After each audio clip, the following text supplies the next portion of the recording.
Bismillahirrahmanirrahim. Assalamualaikum warahmatullahi wabarakatuh.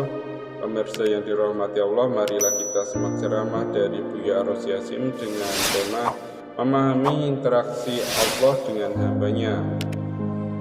Sebelumnya marilah kita berselawat terlebih dahulu. Allahumma sholli ala Sayyidina Muhammad wa ala ali Sayyidina Muhammad. Selamat menyaksikan.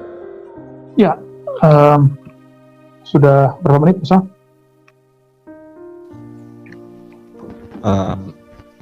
Masih baru jam 6.15 ya.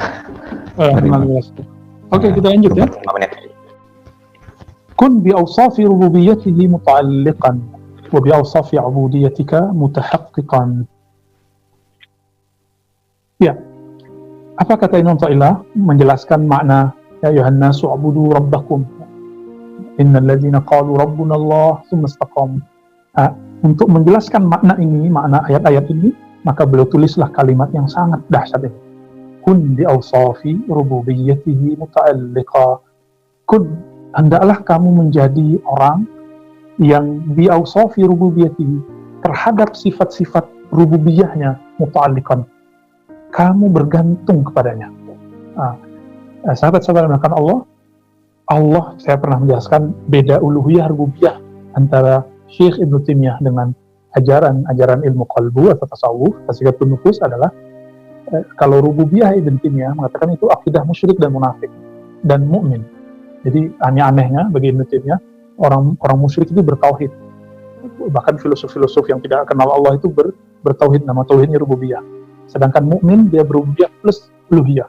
Dia sebenarnya ingin mengatakan orang-orang musyrik ini tahu menyembah Allah tapi menyembah selain Allah untuk bisa kepada Allah. Jadi menyekutukan. Lalu dia samakanlah menyembah berhala ini dengan tawasul. Inilah kekeliruan besar dari Syekh Ibnu Taimiyah, dan ini yang kemudian mohon maaf ya, ini kesalahan ini diwarisi sampai saat ini, sehingga kawan-kawan kita yang mengaku ikut Ibnu Taimiyah terjebak kepada menuduh sufi-sufi menyembah syekh-syekh sufi, menuduh murid-murid tarekat menyembah kubur, ya, kuburiyun. Padahal itu tidak sama. Masa orang-orang bersyahadat disamakan dengan orang-orang yang menyembah berhala, Latta dan Uzza, itu berbeda, ya, sangat berbeda. Bukti bahwa Ibnu Taimiyah itu keliru di zamannya, beliau kemudian karena fatwanya itu masuk penjara, keluar penjara, masuk penjara, keluar penjara, dan 4 mazhab semuanya sepakat kesalahan itu, kecuali murid-muridnya ya Ibnu Katsir, Ibnu Az-Zahabi, Ibnu Abdul Hadi, itu cuma beberapa ya. Selebihnya kemudian memfatwakan bahwa Anda keliru. Termasuk Ibnu Athaillah Sakandari mengatakan ente keliru wahai Ibnu Taimiyah. Waktu Ibnu Taimiyah di penjara di Mesir, waktu masih sangat muda ya, sangat muda sekali Ibnu Taimiyah, dan ditegur oleh Ibnu Athaillah. Itu sebabnya teman-teman, kalau pengikut Ibnu Taimiyah menulis biografi Ibnu Athaillah itu tidak bagus. Selalu nulisnya orang Ibnu Athaillah ini jahat sekali kepada Ibnu Taimiyah, ya. Syadid al-adawah misalnya gitu ya, sangat keras dalam menentang atau bermusuhan dengan Ibnu Athaillah. Ya, siapa yang ngajak musuhan? Justru Ibnu Taimiyah lah yang menyerang duluan. Seperti yang terjadi hari ini. Ya, terjadi hari ini apa? Sufi-sufi, orang-orang tarekat, orang-orang surau, pesantren itu nggak ada nyerang-nyerang Wahabi, nggak ada nyerang-nyerang Salafi, karena orang pesantren, orang surau, orang tarekat ini dianggap bid'ah, dianggap sesat, kita balas. Ketika kita balas, dianggaplah kita cari masalah. Ya begitulah mereka. Nah, saya tidak mau berpanjang karena masalah ini bikin panas kepala kemana-mana. Ilmu kalam itu membuat kepala panas ya. Dalam ilmu rohani, istilah rububiyah tidak akan bikin kepala panas, tapi malah justru bikin rohani kita lebih plong.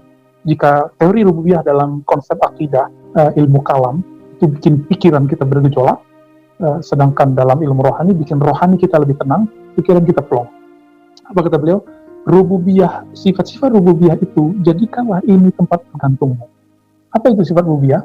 Allah itu jika ingin berinteraksi dengan makhluk, maka hubungan interaksi ini disebut dengan ta'alluqur rububiyah, hubungan rububiyah. Rububiyah dari kata Rabb, Rabbul Alamin, Rabbuna, Rabbana, Atina. Kata Rabb ini artinya yang maha mengurus hambanya, yang menciptakan hambanya, yang tidak pernah luput satu detik, bahkan setengah detik pun Allah tidak pernah lupa mengurus hambanya. Nah, dengan sifat-sifat kemahaannya itu, dalam mengurus kita semua, maka bergantunglah. Sahabat-sahabat Allah ini, cerita COVID ini kan betul-betul menakutkan ya, tidak akan pernah berakhir. Terus gimana dong nggak pernah berakhir? Memang kita ditakdir dunia, inilah dunia, jangan bergantung kepada pemerintah, jangan bergantung kepada ulama, jangan bergantung kepada ustadz, doanya kiai, tapi bergantunglah kepada rububiyahnya Allah SWT. Maka jika orang bergantung kepada Allah, lenggaknya luar biasa, muncul lagi ketenangan jiwanya. Jadi ilustrasinya, apabila anak ayam itu lari dari induknya, dia akan ketakutan. Apabila anak kita yang masih kecil jauh dari ibunya, dari ayahnya, dia akan ketakutan. Ya. Namun jika dia dekat ke ayah ibunya, dia tidak takut. Ya. Coba lihat anak kecil, kalau dia jatuh, cukup dipegang ibunya, ayahnya, lalu ditiup dikit, udah. Walaupun masih sakit, dia langsung diam. Nah, kira-kira beginilah, jika seorang hamba, tentu hubungan hamba dengan Allah lebih dahsyat dari itu semua.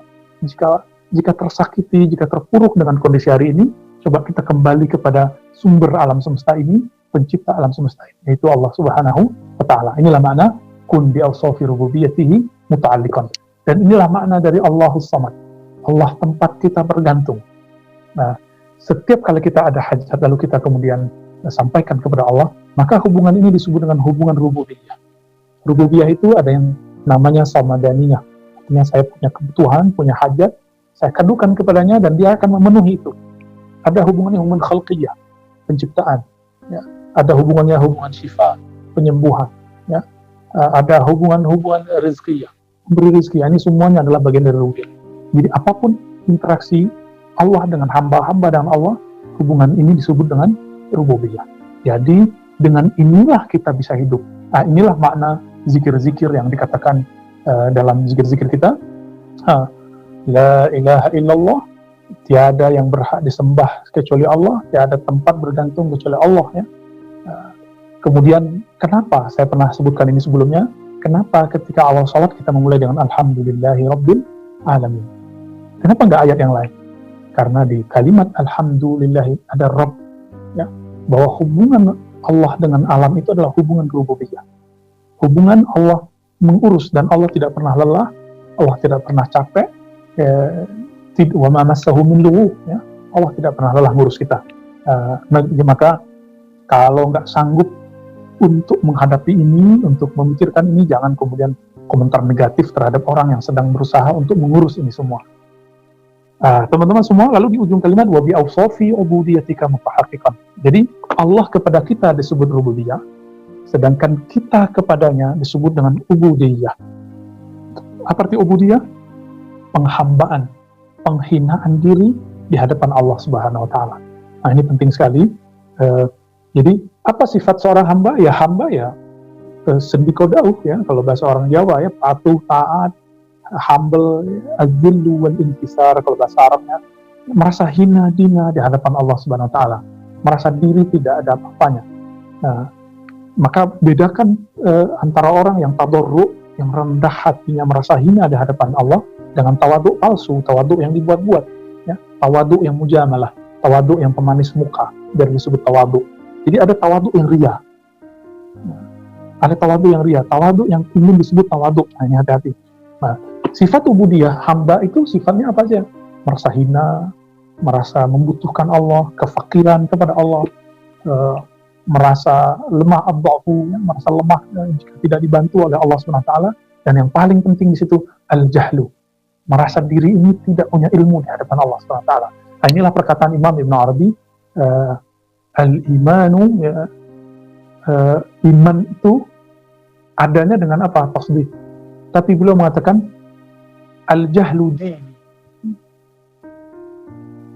kejahilan, tidak mengenal, tidak merasa berilmu di hadapan Allah, itu adalah agamaku.